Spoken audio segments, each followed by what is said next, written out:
تو یہ تسبیح تو اتنی زبردست ہے، آپ اسے رکوع سجدے میں ایک سے زیادہ بار پڑھیں. یعنی آپ نے سبحان ربی العظیم اور سبحان ربی الاعلیٰ جب سجدے اور رکوع میں پڑھ لیا نا، تو اس کے بعد اس تسبیح کو زیادہ کریں. آپ یقین کریں کہ ہمارے شیخ فرماتے ہیں کہ یہ لور جو باڈی ہے نا، اس کے عیبوں کو اگر آپ نے دور کرنا ہے نا، گوڈے گٹوں کے درد، کمر کے درد، مورے، ڈسک، تو یہ رکوع اور سجدے کی تسبیحوں پہ آپ دھیان دیں. اور اسپیشلی جب آپ کھڑے ہوتے ہیں نا، سامع اللہ لمن حمدہ، ربنا لک الحمد کہتے ہیں، تو پچھلے دنوں ہم نے آپ کو بتایا تھا نا کہ حمدن کثیرن طیبن پڑھیں، کہ ایک صحابی نے پڑھا تھا آپ کی جماعت میں، تو آپ نے فرمایا تھا سلام پھیرنے کے بعد کس نے یہ تسبیح پڑھی ہے، تو جب انہوں نے بتایا تو آپ نے فرمایا تھا 30 سے زیادہ فرشتے لپکے ہیں اس کا اجر لکھنے کے لیے. تو یہ آپ قیام میں سامع اللہ کے بعد حمدن کثیرن طیبن مبارکن بھی ضرور پڑھیں، اور رکوع اور سجدے میں سبحان قدوسن والی تسبیح ضرور پڑھیں. اور ویسے بھی یہ جو حمدن کثیرن طیبن مبارکن ہے نا، یہ تو آپ ویسے بھی پڑھا کریں. جیسے آپ دیکھا، آپ بیک یارڈ میں نکلی ہیں، آپ نے پودے، اپنے پھول گھاس آج کل نکل رہے ہیں، تو آپ نے دیکھا کہ الحمدللہ حمدن کثیرن طیبن مبارکن، یہ اصل میں زد فزد ہے، اور بڑھائیں اور بڑھائیں. جب اللہ کی تعریف کرتے ہیں نا، تو میرا رب سونا لجپال بولوں کا مان رکھتا ہے اور بڑھاتا ہے. جیسے ہم دودھ پیتے ہیں تو اللہ، ہم کیا کہتے ہیں، اللہ مبارک لی فی وزدنا منہ. تو اب یہ بھی آپ کہہ سکتے ہیں زد فزد. آپ کسی کو خوش دیکھیں، زد فزد، اللہ ان کی خوشیاں اور بڑھا. یہ زد فزد ہے، حمدن کثیرن طیبن مبارکن. تو آج کل یہ ہمارے پاس بہت زیادہ مسائل ہیں گوڈو گٹوں کے، تو پلیز یہ اپنی ٹانگوں، ٹخنوں، ڈسک، مورے، بیک بون، اس سارے ٹیل بون، اس کے درد، اس سے پلیز بچیں. اور یہ رمضان میں یہ آپ عادت بنا لیں کہ ہر سجدے اور رکوع میں ان کی تسبیح کے بعد سبحان قدوسن والی دعا ضرور پڑھیں گی. اس سے آپ کا سجدہ رکوع لمبا ہوگا، بلڈ سرکولیشن آپ کا انشاءاللہ بڑھے گا، اور جس کی وجہ سے آپ کا سر اور آپ کا ہارٹ، دماغ اور آپ کا دل برابر آتا ہے، بلڈ سرکولیٹ، آکسیجن برین کو زیادہ ملتی ہے. یہ آپ کو صحت مند بھی بناتا ہے، آپ کے چہرے کو پرنور بھی بناتے ہیں لمبے سجدے اور رکوع، اور اللہ کو بھی راضی کرتے ہیں. اور جب کھڑے ہوں تو حمدن کثیرن طیبن مبارکن، سامع اللہ کے بعد آپ اس کو پڑھیں.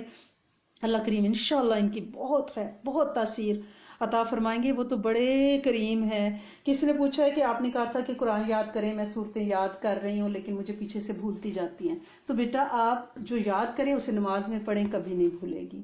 ہر وہ قرآن جو آپ یاد کریں اسے جب اپنے نوافل میں آپ پڑھیں گی، جب وہ پکا ہو جائے گا پھر سنتوں میں پڑھیں، جب وہ بالکل پرفیکٹ ہو جائے پھر فرائض میں پڑھیں بغیر کسی غلطی کے. تو لہٰذا وہ آپ کا کیا ہوگا، وہ پکا ہو جائے گا. لیکن پھر بھی بعض اوقات یہ ہوتا ہے کہ ہر ایک کا ذہانت کا لیول ایک نہیں ہے، اور ابھی ہم پریکٹس میں نہیں ہے نا.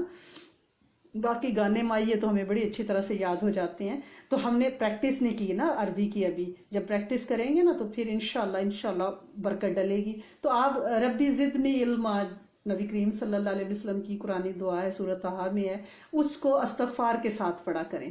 ربی زدنی علما استغفر اللہ العظیم. یہ جس بھی خیر کے عمل کے بعد آپ توبہ کر لیتے ہو نا، اس کی تاثیر بڑھ جاتی ہے. جیسے ہم گھر سے باہر گئے، واپس آئے، ہمارے بچے نے ہمارے لیے بہت اچھا کھانا بنایا، اور پھر وہ بچہ فکر ماندا ہے کہ ماں میں نے بنایا تو ہے کہ نمک تیز نہ ہو گیا ہو، پتہ نہیں آپ کو پسند آتا ہے کہ نہیں، پتہ نہیں اس میں کہ گھی تو زیادہ نہیں ہو گیا، ماں مرچیں تو تیز نہیں ہو گئیں. تو ماں کہتی ہے، گلے لگاتی ہے، نہ میرا بچہ یہ تو بہت ہی مزیدار ہے، آپ نے تو بڑا ہی اچھا بنایا ہے. یعنی کام کر کے، اچھائی کر کے معذرت کرنا. آپ خیر کا کام کر رہی ہیں، آپ نے نماز پڑھی اور اس کے بعد سلام پھیر کے آپ 3 بار استغفار کر رہی ہیں کہ سونے پڑی تو ہے، پتہ نہیں اس میں کوئی غلطی ہو گئی ہوگی، کمی کوتاہی معاف کر دے میرے بڑوں کو، مجھے، میری نسلوں کو، امت کو. اس پہ اللہ پاک کو پیار آ جاتا ہے. یہ جو استغفار ہے نا خیر کے کام کے ساتھ، اس سے چیز بڑی پاورفل ذکر ہو جاتا ہے. جیسے پچھلے دنوں ہم نے کہا تھا نا کہ اللہم صلی علی محمد استغفر اللہ العظیم پڑھے، ٹھیک ہے نا، آپ نے درود شریف پڑھا، پھر آپ توبہ کر رہی ہیں، اس کے صدقے آپ کی توبہ، آپ کی گناہ مٹ جاتے ہیں انشاءاللہ.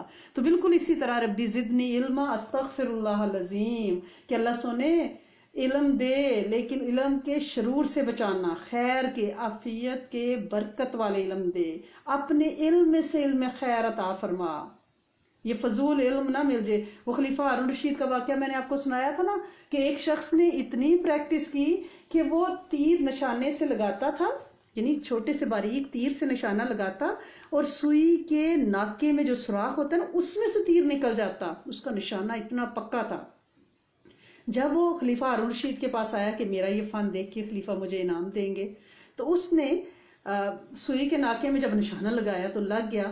تو خلیفہ ہارون رشید نے اسے بہت سا انعام دینے کے بعد فرمایا اسے لے جو اسے 100 کوڑے لگاؤ. تو وہ بڑا حیران ہوا. اس نے کہا خلیفہ بات تو سمجھ میں آتی ہے کہ آپ نے مجھے انعام دیا میرے فن کو دیکھ کے، لیکن یہ کوڑے کس بات پہ؟ انہوں نے فرمایا کہ یہ کوڑے اس بات میں کہ تو نے محنت کی بھی تو کتنے فضول کام پہ کی. تو لہٰذا اللہ کریم ہمیں خیر کا علم عطا فرمائے. ایسا علم دیکھیں، وہ بھی تو ذہانت اور علم اور میموری ہے شارپ کے. آپ جو ہیں 10,000 گانے یاد کر لیں، جنگلز یاد کر لیں، سانگز یاد کر لیں. اور یہ بھی علم ہے کہ آپ قرآن یاد کریں، حدیث یاد کریں، فقہ یاد کریں، مسائل کو سمجھیں. تو لہٰذا خیر کا علم عطا فرمائیں. ربی زدنی علما استغفر اللہ العظیم. تو یہ آپ پڑھ لیا کریں انشاءاللہ. اللہ کریم ذہانت کو بھی بڑھائیں گے، قرآن بھی یاد ہوگا، اور روز اپنے دماغ سر کے اوپر سے صدقہ وار کے دیں. اور آج کل تو ہر رات صدقہ پلیز نکالیں، اپنے ہاتھوں کو کشائش دیں کہ اللہ کریم انشاءاللہ کیونکہ یہ راتیں جو ہے نا یہ 10 کی 10 راتوں کا پلیز آپ اکرام کریں. 8 رات کی صرف چکر میں نہ رہیے گا. اور اپنے کھانوں کو بھی ذرا کم کریں، سادہ رکھیں. نبی کریم صلی اللہ علیہ وآلہ وسلم حضرت سے ایک روایت حضرت بی بی عائشہ صدیقہ بیان فرماتی ہیں کہ وہ فرماتی ہیں کہ پہلی بدعت جو اس امت میں نبی کریم صلی اللہ علیہ وآلہ وسلم کے بعد پیدا ہوئی وہ پیٹ بھر کر کھانا ہے. جب پیٹ بھرے گا تو بدن موٹا ہوگا، اس سے دل کمزور ہوں گے اور شہوت بڑھ جائے گی. آپ دیکھیں نا کہ بندے نے دبا کے کھایا تو وہ کاؤچ پہ ایسے نا لاش کی طرح گر جاتا ہے، اور اس کو یہ ہوتا ہے کہ بس ٹی وی کا ریموٹ مجھے کوئی پکڑا دینا، اور پھر گھنٹوں گزر جاتے ہیں اس کے جمائیاں اور ڈکار مارتے ہوئے. تو یہ سب سے بڑا نقصان ہے. تو لہٰذا ہمیں بلکہ علامہ عینی رحمۃ اللہ علیہ نے تو یہاں تک لکھا ہے کہ کھانا اتنا کھانا کہ بدن بوجھل کر دے، نیند زیادہ آئے، مکروہ قرار دیا اس کو. تو حضرت جودہ رضی اللہ تعالیٰ عنہ فرماتے ہیں کہ نبی کریم صلی اللہ علیہ وسلم نے ایک آدمی کو دیکھا جس کا پیٹ بڑا تھا. آپ صلی اللہ علیہ وسلم نے انگلی سے اشارہ کیا، فرمایا اگر یہ زیادتی کہیں اور ہوتی تو اچھا ہوتا، یعنی عمل، فکر، عقل، یعنی وہ زیادہ ہوتی، پیٹ نہ زیادہ ہوتا. تو حضرت ابو ہریرہ رضی اللہ تعالیٰ عنہ سے مروی ہے کہ آپ صلی اللہ علیہ وسلم نے فرمایا قیامت کے دن ایک بڑا لمبا بھاری بھرکم شخص خوب کھانے والا لایا جائے گا، مگر اللہ تعالیٰ کے نزدیک اس کی قیمت مچھر کے پر کے برابر ہوگی. اور چاہو تو یہ آیت اس تفسیر میں پڑھ لو، فلا نقیم لہم یوم القیامۃ وزنا. اور اسی طرح بخاری مسلم میں بھی ہے کہ قیامت کے دن ایک موٹا شخص لایا جائے گا جس کا مرتبہ اللہ کے نزدیک مچھر کے برابر ہوگا. یہ میں یہ نہیں کہہ رہی وہ لئیم شیم جس کو اللہ نے ویسے ہی کھاتے بھی بیچارے کچھ نہیں تو موٹے ہوتے جاتے ہیں، ان کی بے قدری کی بات نہیں کر رہی.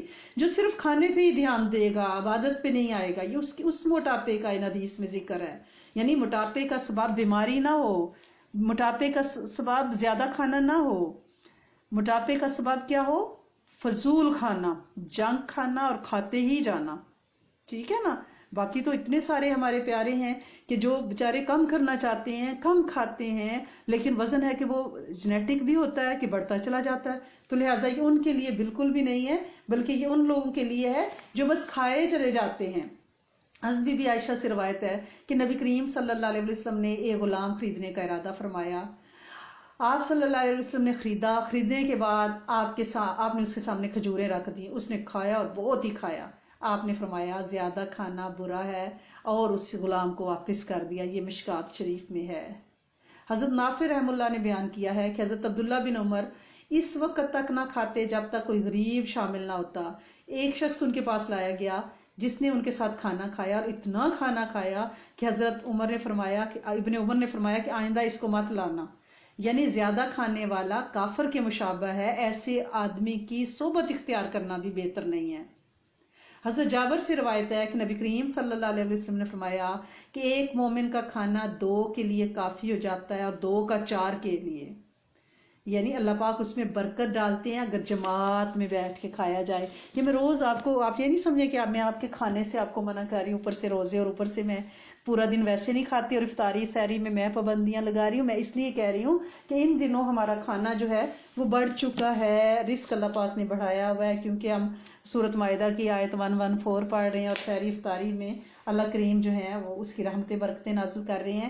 میں اس لیے کہہ رہی ہوں کہ ہم اپنے کھانے کو کنٹرول رکھیں، کیونکہ اولیاء اللہ جو ہیں ان کا یہ مشن تھا کہ اگر فنا فی اللہ یا فنا فی الرسول کے اعلیٰ درجے پہ ہمیں فائز ہونا ہے تو اس کے لیے ہمیں اپنی دنیاوی خواہشوں کو دفنانا ہوگا، پھر ہم اس راستے کے مسافر بن سکتے ہیں. تو لہٰذا اگر ہماری آنکھیں دیکھ رہی ہیں جس مقصد کے لیے اس کو بنایا گیا ہے، کان سن رہے ہیں جس مقصد کے لیے بنایا گیا ہے، تو یہی ولایت کی نشانی ہے. اور حشر کے دن اللہ پاک ان کو انشاءاللہ سجائیں گے. آپ بیٹھ کے یہاں پہ آپ دین کی بات سن رہی ہیں، اللہ اور حبیب کی بات سن رہی ہیں، یہ بہت بڑا انعام ہے. یعنی اگر ہم یہ سوچیں کہ نبی کریم صلی اللہ علیہ وسلم کے دیے گئے اعمال سے ہماری زندگی بنے گی، یہ کائنات ہمارے نزدیک یہ روٹیاں، یہ کھانے، یہ ڈونگے، یہ ڈشز، یہ قیمتی نہیں ہیں، بلکہ آپ کی ذات گرامی اور آپ کی جو تعلیم و تدریس ہے، جو سنت ہے، وہ ہمارے لیے انشاءاللہ ہمارا مطمع نظر اور ہمارا ٹارگٹ ہے. تو اللہ کریم انشاءاللہ اپنی رحمتوں کی برسات ہم پہ کریں گے، معاف بھی فرمائیں گے، کرم بھی کریں گے اور راضی بھی ہو جائیں گے انشاءاللہ. تو لہٰذا ہم نے پچھلے دنوں بتایا تھا کہ جب آپ وضو کر لیں تو اس کے بعد سورۃ قدر بھی پڑھیں اور 3 دفعہ کم از کم یا قادر ہو پڑھیں. تو کسی کا یہ میسج آیا ہے کہ انہیں بہت اس سے فائدہ ہوا ہے. تو یا قادر ہو ایکچولی ہے کیا؟ تو یا قادر ہو اللہ کے ناموں میں سے ہے، اور جو کوئی اگر ہر حصہ بھی دھوتے ہوئے یا قادر پڑھ لے، جیسے آپ وضو کر رہی ہیں نا، دل میں دعائیں بھی کر رہی ہیں، اللہ ان ہاتھوں کو غلط کاموں سے بچانا، اللہ کریم اس چہرے کو روشن رکھنا، اللہ کریم اس گردن میں دوزخ کا توق نہ ڈالنا، اللہ کریم یہ قدم، یعنی ہر وجود کو دھوتے ہوئے برائیوں پہ نہ چلیں. تو اگر آپ یا قادر ہوئی پڑھ لیں نا وضو کے ہر اس کو دھوتے ہوئے دل میں، تو کسی بھی ظالم کے ہاتھ انشاءاللہ گرفتار نہیں ہوں گے، کوئی دشمن آپ پہ فتح نہیں کر سکے گا. اب ساری بہویں یہ کرنا شروع کر دیں گی. اور اگر کوئی مشکل پیش آئے تو 41 بار یہ سما پڑھ لیں. جب بھی کوئی مشکل، یا اللہ یا قادر ہے، میرے کریم والا تو قادر کریم ہے، تو سب کر سکتا ہے. کوئی بھی مشکل پیش آئے 41 دفعہ پڑھنے میں کتنا ٹائم رکھتا ہے؟ اگر آپ لکھ کے بھی اسے اپنے پاس رکھیں گے اس کی بہت زیادہ تاثیر ہے. اور وضو کے بعد تو اور وضو کے دوران اس کی تاثیر علماء نے بہت بہت زیادہ رکھی ہے. ہم اس کو کوشش کریں گے کہ ہم اس کو ضرور پڑھیں. تقریباً یہ میرے عمل میں ہے، آلموسٹ 25-30 سال سے بہت پایا ہے میں نے اس سے کہ وضو کے بعد کم از کم 3 بار یا قادر پڑھنا. تو اس سے آپ کو سورۃ قدر پڑھیں، ساتھ ہی 3 دفعہ یا اللہ یا قادر پڑھ لیں. اور ویسے بھی یہ ہے کہ جیسے ہر درد کا علاج ہے، ہر زخم کا مرہم ہے، اور ہر مرض کو یعنی تشخیص بھی کیا جاتا ہے، اس کا علاج بھی کیا جاتا ہے. تو یہ جو ویران اور اجڑے ہوئے دل ہے نا، ان کا بھی علاج کریں، ٹھیک ہے نا. اور یہ دل مال سے نہیں بہلتا، دولت سے نہیں بہلتا، نہ اسے کوئی میوزک اس کو سکون دے سکتا ہے، نہ کوئی سر، نہ تال، نہ دلاسا، نہ طفل تسلی، نہیں کوئی زن زر زمین اس کو کوئی تسلی نہیں دے سکتی، کوئی پیسے کی کھنک، کچھ کوئی چاشنی، کوئی مٹھاس، کوئی گھنگرو، کوئی پازیب اس کو نہیں بنا سکتی. اس کا علاج بس ذکر الہی میں ہے. الا بذکر اللہ تطمئن القلوب، کہ سن لو، آگاہ ہو جاؤ، اللہ کے ذکر سے دل اطمینان پائے گا. تو میرے رب نے سورۃ رعد کی 28 نمبر آیت میں یہ کہہ دیا، تو پھر قلوب کو جو سکون ہے نا وہ میرے رب کے ذکر سے ہی ملنا ہے. وہ مولانا رومی کی ایک حکایت ہے نا، اگر ٹائم ہے تو میں جلدی سے بتا دوں. جی، تو مولانا رومی نے اپنی مثنوی میں ایک حکایت لکھی ہے. ایک لڑکے کا باپ فوت ہو گیا، وہ زاروں قطار رو رو کر بیان کرنے لگا، اے ابا تجھے کہاں لے جایا جا رہا ہے؟ تجھے زیر زمین میں تنگ و تاریک قبر میں دفن کر دیں گے، جہاں نہ بوریا، نہ فرش، نہ قلین، نہ چراغ، نہ بتی، نہ کھانا، نہ پینا، اس تنگ کوٹھڑی کا نہ دروازہ، نہ چھت، نہ کوئی قاعدہ، اس میں کسی مہمان کی توازے کی کوئی گنجائش نہیں، کوئی مددگار، کوئی ہمسایہ، وہاں تاریکی ہے، وہاں تیرا کیا حال ہے؟ تو مولانا رومی فرماتے ہیں کہ قبر کا جو نقشہ پدر مردہ کے فرزند نے کھینچا ہے، وہ در حقیقت دل بے نور کی کیفیت ہے. یعنی اس نے قبر کو ایسا ہی سوچا، ایسا ہی اس کے ذہن میں تھا، کیونکہ اس کے دل نے وہ نور نہیں پایا کہ جس میں ہم کہتے ہیں کہ جنت تو ہماری انشاءاللہ حد نظر تک وسیع، سرسبز. کیونکہ جو مومن ہے نا، جب وہ قبر میں اٹھے گا نا، آنکھ کھلے گی، تو روایات میں آتا ہے کہ عصر کا وقت ہوگا. جو عصر میں پتہ ہے ایک ٹھنڈک سی، سکون سی ہوتی ہے، سبزہ تحد نظر، گرین، اور سورج جیسے ڈوب رہا ہے نا، آخری وقت ہے جیسے عصر کا، تو وہ اٹھتے ہی کہے گا اوہ میری عصر کی نماز، کیونکہ اس نے زندگی میں اپنی نمازوں کی فکر کی ہے نا. یہی اس کی پہچان ہوگی سب سے پہلے کہ یہ مومن ہے. تو وہ جو بچہ نقشہ کھینچ رہا ہے نا، کیونکہ اسے پتہ ہی نہیں ہے کہ قبر جو ہے وہ جنت کے باغوں میں سے باغ ہے. اگر ہم اس پہ محنت کریں، اس کے ابھی سے گوڈی کرنا شروع کر دیں، بیج ڈالنے شروع کر دیں، وہ ابھی بیک یارڈ پہ مینٹیننس شروع ہوگی نا، سمر آ رہا ہے تو پھر کیا ہو رہا ہے کہ بھائی وہ جلدی کیوں، لاک ڈاؤن کیوں نہیں ختم ہو رہا کہ بھائی ہم فرٹیلائزر لائیں، ہم مٹی لائیں، ہم ڈالیں، ہم ویڈز کو نکالیں. تو یہ کیا ہو رہا ہے؟ مینٹیننس ہو رہی ہے. دل کی ویرانی کا ہم نے سوچا نہیں ہے، اس میں کوئی کھاد، کوئی بیج، یہ آباد ہوگا تو قبر آباد ہوگی. جیسا دل پہ محنت کریں گے نا، وہ ایکچولی قبر پہ محنت ہو رہی ہے. وہ ہے نا، زندے دلہ تو دلے زندہ تو نہ مر جانا، یہ زندگی حیات ہے تیرے جینے سے. تو لہٰذا ہمیں زندہ دل ہونا ہے، ذکر الہی سے غفلت نہیں برتنی. وہ حضرت جنید بغدادی رحمۃ اللہ علیہ کا ایک واقعہ آتا ہے، اللہ کے بہت بڑے ولی ہیں. کسی نے ان کو ایک پرندہ تحفے کے لیے دیا، انہوں نے رکھ لیا، پنجرے میں بند کر دیا. تو ایک دن بڑی اسے محبت ہوگی، کھڑکی کھول دی، ایک دن وہ اڑ گیا. لوگوں نے جب دیکھا تو انہوں نے کہا آپ نے اتنے عرصے اسے رکھا، کھلایا پلایا، دیکھ بھال کی، آج آپ نے اس کو آزاد کر دیا. تو کہنے لگے کہ آج پرندے نے مجھ سے کہا ہے کہ جنید تم تو اپنے دوستوں کی باتوں سے لطف اٹھاؤ، ان کی محفلوں میں بیٹھو، اور مجھے اکیلے بند کیا ہوا ہے. تو میں نے اسے آزاد کر دیا. تو جب وہ اڑا تو اس نے اڑتے ہوئے کیا کہا، اے جنید، پرندے جب تک اللہ کے ذکر میں مصروف رہتے ہیں اس وقت تک وہ کسی کے جال میں نہیں پھنستے، جو ہی وہ ذکر اللہ سے غافل ہوتے ہیں فوراً قید میں مبتلا ہو جاتے ہیں. اور یہی واقعہ درختوں کے بارے میں آتا ہے کہ جب تک درخت اللہ کا ذکر کرتا رہتا ہے اسے کوئی نہیں کاٹ سکتا، وہ کبھی نہیں گرتا، اس پہ آرا نہیں چلتا. بالکل اسی طرح بالکل مومن جب تک اللہ کا ذکر، اس کا دل شاد آباد رہے گا، انشاءاللہ انشاءاللہ انشاءاللہ اللہ کریم اس کے دل کو بھی آباد رکھیں گے، اس کے گھروں کو بھی، اس کی نسلوں کو بھی، اور آبادیوں کو بھی جہاں وہ بسے گا، آس پاس پڑوسی بھی اس سے فیض اٹھائیں گے. اور شیخ سعدی فرماتے ہیں نا کہ مجھے یاد ہے ایک رات ایک قافلے کے ساتھ تمام رات میں چلتا رہا، صبح جنگل کے کنارے سو گیا. ایک دیوانہ جو سفر میں ہمارے ساتھ تھا صبح اٹھا اور نعرے لگاتا ہوا جنگل کی طرف ہو دیا. جب وہ واپس آیا تو ہم نے اسے پوچھا یہ تمہیں کیا ہو گیا تھا صبح صبح؟ اس نے کہا میں نے چڑیوں کی آواز سنی، بلبلوں کی، درختوں پہ شور چکور، مینڈک سب چھپائے اللہ کی تسبیح کر رہے ہیں.